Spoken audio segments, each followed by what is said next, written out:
बिस्मिल्लाहिर्रहमानिर्रहीम। पाक गरीजन higher secondary school के स्टूडेंट्स, अस्सलाम वालेकुम। मैं हूं आपका केमिस्ट्री का ट्यूटर ज़की अब्बास। आज हम 9th क्लास के केमिस्ट्री के chapter number 5 physical state of matter का लेक्चर नंबर 2, जिसका टॉपिक है compressibility, mobility and density of gases को पढ़ेंगे।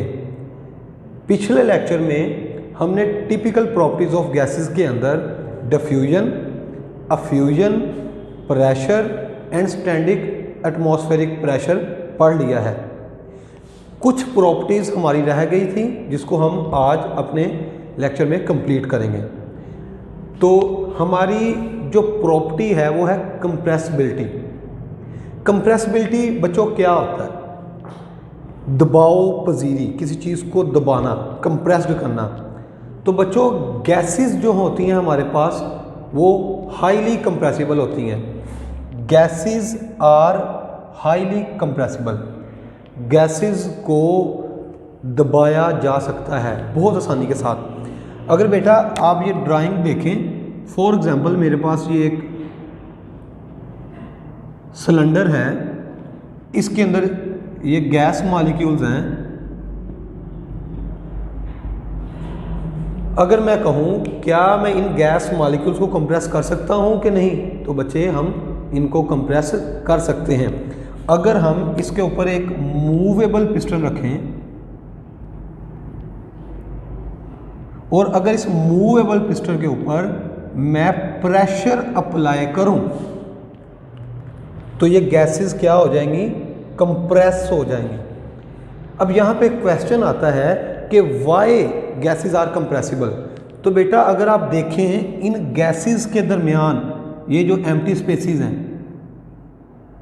ये मौजूद होती हैं। जब हम इस गैस को कंप्रेस करते हैं तो मॉलिक्यूल एक दूसरे के करीब करीब आ जाते हैं, जिसकी वजह से हम कहते हैं कि गैस को आसानी से कंप्रेस किया जा सकता है।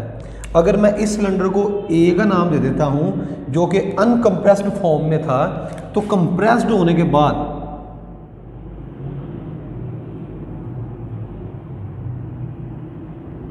ये मेरा पिस्टन है, तो गैस मॉलिक्यूल एक दूसरे के क्या आ जाते हैं? करीब करीब आ जाते हैं। ये हमारे पास कंप्रेस्ड होने के बाद। तो बेटा अगर आपसे कोई पूछता है कि गैस मॉलिक्यूल्स कैसे कंप्रेस होते हैं, तो आपने इस ड्राइंग में अच्छे तरीके से देख लिया है कि एम्प्टी स्पेसेस जो होती हैं उन गैस मॉलिक्यूल के दरमियान, उसकी वजह से ये कंप्रेस होते हैं। तो इसकी रीज़न क्या है? Due to empty spaces between their molecule. जो मॉलिक्यूल्स के दरमियान खाली जगह थी वो इस कंप्रेशन का सबब बनी। अगर मैं इसको एक्सप्लेन करूं तो बेटा हम कह सकते हैं व्हेन गैसेस आर कंप्रेस्ड, जब गैसों को दबाया जाता है, जैसे मैंने मूवेबल पिस्टन को प्रेशर अप्लाई किया तो क्या हुआ? The molecules come close to each other. Molecules एक दूसरे के क्या आ गए? करीब करीब आ गए। मॉलिक्यूल अगर आप इस ड्राइंग को देखें और इस ड्राइंग को देखें तो आप देख सकते हैं कि यहाँ पे मॉलिक्यूल्स क्या हैं? एक दूसरे के करीब करीब हैं। और अगर आप इनके वॉल्यूम को मेजर करें तो अगर इसका वॉल्यूम हमारे पास ये है और यहाँ पे हमारे पास वॉल्यूम क्या है? ये है, तो हमारे पास कंप्रेस्ड फॉर्म के अंदर गैस का वॉल्यूम क्या हो जाता है? कम हो जाता है। किससे? As compare to uncompressed form. आप पढ़ सकते हैं the molecules come close to each other. Molecules एक दूसरे के करीब करीब आ जाते हैं एंड ऑक्यूपाई लेस वॉल्यूम, और उनका वॉल्यूम क्या होता है? वो कम वॉल्यूम घेरते हैं as compare to the volume in uncompressed state. Uncompressed state के मुकाबले में कंप्रेस्ड स्टेट में गैस मॉलिक्यूल जो वॉल्यूम होते हैं वो कम घेरते हैं। बेटा नेक्स्ट प्रॉपर्टी है हमारे पास मोबिलिटी, नक्लो हरकत। गैस के मॉलिक्यूल्स हमेशा मूवमेंट के अंदर रहते हैं, रैंडम मोशन के अंदर रहते हैं। रैंडम मोशन के अंदर फॉर एग्जांपल मेरे पास ये गैस मॉलिक्यूल है, ये गैस मॉलिक्यूल इस तरफ भी मूव कर सकता है, इस तरफ भी मूव कर सकता है, इस तरफ भी, इस तरफ भी, इस तरफ भी, इस तरफ भी। फॉर एग्जांपल अगर मेरे पास ये कंटेनर के अंदर है गैस मॉलिक्यूल है, तो गैस मॉलिक्यूल किसी भी डायरेक्शन में मूव कर सकता है। इस मोशन को हम रैंडम मोशन कहते हैं। तो बेटा क्वेश्चन है कि गैस मॉलिक्यूल ये मोशन क्यों रखते हैं? तो बेटा गैस मॉलिक्यूल्स के पास बहुत ज़्यादा हाई किनेटिक एनर्जी होती है, जिसकी वजह से वो कंटिन्यूस मोशन में रहते हैं। गैस मॉलिक्यूल हमेशा कंटिन्यूस मोशन में रहते हैं क्योंकि रीज़न उसकी gas molecule possess very high kinetic energy. Gas molecule के पास क्या होता है? बहुत ज़्यादा हाई किनेटिक एनर्जी होती है। और आपको पता है कि एक मॉलिक्यूल से दूसरे मॉलिक्यूल्स के दरमियान एम्प्टी स्पेसेस होती हैं, तो ये मॉलिक्यूल्स इन एम्प्टी स्पेसेस में मूव करते रहते हैं, कभी इधर कभी उधर। तो एम्प्टी स्पेसेस के दरमियान ये मूव करते रहते हैं। ठीक है बेटा। अब यहाँ पे ये जो मूवमेंट होती है गैस मॉलिक्यूल्स की, जो रैंडम मोशन है गैस मॉलिक्यूल की, जो मोबिलिटी है, इस प्रॉपर्टी की बेस के ऊपर, इस रैंडम मोशन की बेस के ऊपर, इस मोबिलिटी की बेस के ऊपर बेटा ये होमोजीनियस मिक्सचर क्रिएट करते हैं। मोबिलिटी और random motion results in mixing up of gas molecule. आपके पास ये जो मोबिलिटी और रैंडम मोशन होती है, ये हमारे पास रिजल्ट करती है, हम गैस मॉलिक्यूल्स आपके पास क्या हो जाते हैं? मिक्स हो जाते हैं और हमारे पास प्रोड्यूस करते हैं होमोजीनियस मिक्सचर। एक होमोजीनियस मिक्सचर जिसमें हर चीज़ एक जैसी नज़र आती है। ठीक है बेटा। नेक्स्ट प्रॉपर्टी जो हमारे पास है वो है डेंसिटी। बच्चे डेंसिटी का फार्मूला हमारे पास है D is equal to mass over volume. अगर हम इसकी डिफाइन करें तो mass per unit volume is called density. अगर आप इस रिलेशन को, इस फार्मूला को गौर से देखें तो हमें यहाँ पे पता चल रहा है कि डेंसिटी जो है वो डायरेक्टली प्रोपोर्शनल है हमारे पास मास के, और इनवर्सली प्रोपोर्शनल है किसके? वॉल्यूम के। मैं इसको एक्सप्लेन करता जा रहा हूं यहाँ पे। इसका मतलब ये है, अगर मास बढ़ेगा तो डेंसिटी बढ़ेगी, वॉल्यूम कम होगा तो डेंसिटी बढ़ेगी।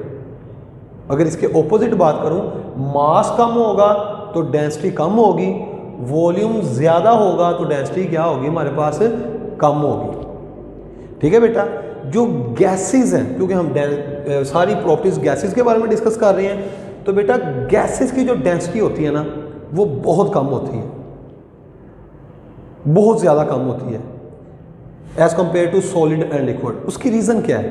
तो हम फार्मूला अपने माइंड में रखना है, तो वो बताता है कि गैस का जो मास होता है वो बहुत कम है।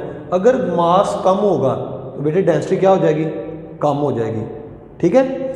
और दूसरा, उसका जो वॉल्यूम होता है वो बहुत ज़्यादा होता है, क्योंकि डेंसिटी वॉल्यूम के इनवर्सली प्रोपोर्शनल है, तो इसलिए वॉल्यूम के ज़्यादा होने से डेंसिटी क्या होगी? कम होगी। तो दोनों फैक्टर हमारे पास मास और वॉल्यूम हमें बता रहे हैं कि गैस की डेंसिटी क्या होगी? बहुत ज़्यादा कम होगी। अब हम गैस की डेंसिटी को एक्सप्रेस कैसे करते हैं? बेटा density of gases is expressed in gram per dm cube. हम गैस की डेंसिटी को ग्राम पर डीएम क्यूब में रिप्रेजेंट करते हैं, एक्सप्रेस करते हैं, जबकि लिक्विड और सॉलिड्स की डेंसिटी को हम किस में एक्सप्रेस करते हैं? ग्राम पर सेंटीमीटर क्यूब में।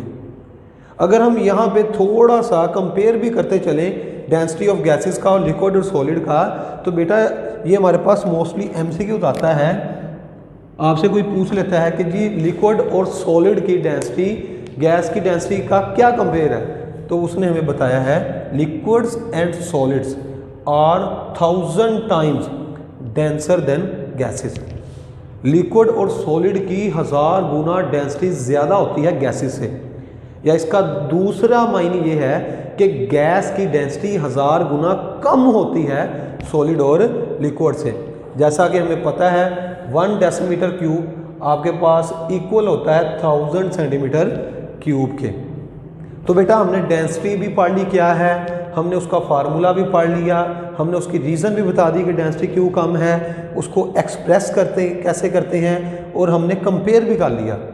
अब आती है बात टेम्परेचर डिपेंडेंस की कि डेंसिटी के ऊपर टेम्परेचर का क्या इफ़ेक्ट पड़ता है। बेटा अगर हम गैस की डेंसिटी को टेम्परेचर के इफ़ेक्ट के लिहाज से पढ़ें तो हमें पता चलता है कि अगर हम किसी गैस को कूल करते हैं तो उसकी डेंसिटी बढ़ जाती है। उसकी डेंसिटी क्या होती है? बढ़ जाती है। कह रहा है density of gases increases on cooling. तो बेटा यहाँ पे क्वेश्चन होता है कि क्यों, why density of gases increases on cooling. तो बेटा सिंपल सा जवाब है इसका, बिकॉज देयर वॉल्यूम डिक्रीज। जब हम गैस को कूल करते हैं यानी कि टेम्परेचर डिक्रीज करते हैं तो उसका वॉल्यूम क्या हो जाता है, हमारे पास डिक्रीज हो जाता है। बेटा ये आगे जाके आपने एक लॉ भी पढ़ना है, उसके अंदर वो बताता है temperature is directly proportional to volume if pressure is kept constant. अगर हम प्रेशर को कांस्टेंट रखें तो वॉल्यूम जो है वो डायरेक्टली प्रोपोर्शनल होगा टेम्परेचर का। अब अगर टेम्परेचर डिक्रीज हो रहा है तो वॉल्यूम भी क्या होगा, हमारे पास डिक्रीज होगा। अगर हम फार्मूले को देखें, वॉल्यूम डिक्रीज हो, वॉल्यूम क्या हो रहा हो, डिक्रीज हो रहा हो, तो डेंसिटी हमारी क्या हो जाएगी, इंक्रीज हो जाएगी, क्योंकि ये इनका इनवर्स रिलेशन है। तो बेटा ऑन कूलिंग के ऊपर वॉल्यूम हमारा क्या हो जाता है, डिक्रीज हो जाता है, तो डेंसिटी हमारी क्या हो जाती है, इंक्रीज। अगर आप एग्जाम्पल देखें हमारे पास, अगर हम ऑक्सीजन गैस लेते हैं 20 डिग्री सेल्सियस के ऊपर, ऑक्सीजन गैस का जो वॉल्यूम था वो था 1.4 ग्राम पर dm³। जब हमने टेम्परेचर डिक्रीज किया 0 डिग्री सेल्सियस पर ले गए तो उसका वॉल्यूम क्या हो गया, 1.5 ग्राम dm³। इसका मतलब ऑन कूलिंग यानी कि टेम्परेचर कम करने से वॉल्यूम गैस का क्या हो गया है, इंक्रीज हो गया है। बेटा मुझे उम्मीद है कि आपको इस लेक्चर की अच्छे तरीके से समझ आई होगी।